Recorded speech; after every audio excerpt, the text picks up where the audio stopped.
దేవుని అతి పరిశుద్ధమైన నామానికి మీ అందరికీ వందనాలు, శుభాలు. అందరూ బాగున్నారమ్మా? దేవాదేవుడు మరొక నూతన దినం దయచేసిన దేవాదేవునికి వందనాలు చెల్లించుకుంటూ ఈ దినపు వాగ్దానం ఆకలి కొని వారి ప్రాణమును మేలుతో నింపి ఉన్నాడు. ఆకలి కొని వారి ప్రాణమును మేలుతో నింపి ఉన్నాడు. కీర్తన గ్రంథం 107:9 ఈ వాగ్దానం రాయబడింది. దేవాదేవుడు అంటున్నాడు, ఆకలి కొని వారి ప్రాణం మేలుతో నింపుతున్నాడు.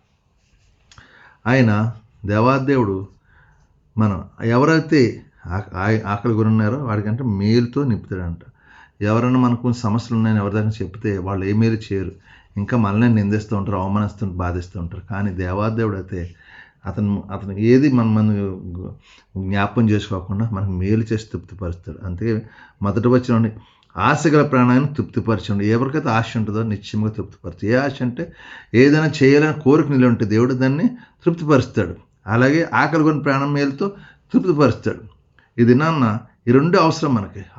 ఆశ ఉండాలి, దేవుని విశ్వాసం కలగడం, దేవుని భయభక్తి కలగడం, దేవుని చిత్తం నెరవేర్చినప్పుడు మేలుతో నువ్వు తృప్తిపరచబడదు గాక, మేలుతో నింపబడిందు గాక. మేలు కావాలంటే ఆశ ఉన్న మొదట మనం కోరిక ఉండాలి. కోరిక లేనిది ఏది జరగదు కదా. అదే కోరిక దేవుని దగ్గర వెళ్ళబుచ్చుకున్నప్పుడు దేవుడే మనకు సహాయం చేస్తాడు. కాబట్టి వాగ్దానం సహోదరుడా సహోదరి, ఆశ ఉన్నప్పుడు నిశ్చయంగా దేవుడు మేలు చేసిన గాక. ఆశ ఉన్నప్పుడు దేవుడు తృప్తిపరచిన గాక. ఎవరి మీద ఆశ పెట్టుకోవాలి? దేవుని మనుషుల మీద ఆశ పెట్టుకుంటున్నామేమో. మనుషుల మీద దేవుని వైపు చూడు, దేవుని మీద ఆశ పెట్టు. నా దేవుడు నాకు సహాయం చేస్తాడు, నా దేవుడు నన్ను దీవిస్తాడు, నా దేవుడు విడిచిపెట్టేవాడు కాదు, నా దేవుడు నమ్మిన వాగ్దానం విషయం నమ్మదగిన వాడని ఏ వాగ్దానం ప్రార్థన చేసినప్పుడు నేను మేలుతో తృప్తిపరించి నేను ఆశ్రయించి దీవించును గాక. ఈ వాగ్దానం ప్రార్థించి నీ కుటుంబం మేలుతో తృప్తిపరచబడే కొరకు దేవుడు దయచేయను గాక. ఆమేన్. ఈ సమయంలో మీ కొరకు ప్రార్థిస్తాను, మీరు కూడా నాతో ఏకీభవించండి. ప్రార్థన. సర్వాధికారి మహాగండు పరిశుద్ధుడా, నీకు వందనాలు. మరొక నూతన దినం దయచేసి ఈ దినమంతా రెక్కల చాటున భద్రపరచండి, కాచి కాపాడి దీవించండి. ఈ దినం మేము చేస్తున్న మా చేతి పని మమ్మల్ని దీవించి, మా యజమానుల ద్వారా తోటి పనివారి ద్వారా ఏకుడు రాకుండా అందరూ సమాధానం శాంతి నెమ్మది దయచేయండి. అయ్యా పనుల భారం ఒత్తిడిని తీసివేయండి ప్రభావ. బలహీనంగా ఉన్న ముట్టని స్వస్థపరచండి.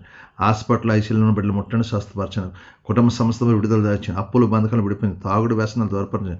షుగర్, బీపీ, గ్యాస్, టైరాయిడ్ బాధపడి విడుదల దాచేయండి.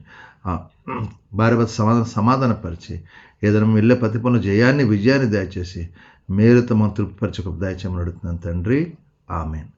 అందరికి వందనాలు. వాగ్దానం ప్రార్థన దేవుడు మిమ్మల్ని కుటుంబం దీవించును గాక. ఆమేన్. ప్రభువు నామంలో ఈ వీడియో వీక్షించిన ప్రతి ఒక్కరికి జీసస్ స్వస్థత ప్రార్థనా మందిరం వారి ప్రత్యేక వందనాలు తెలియజేసుకుంటున్నాము.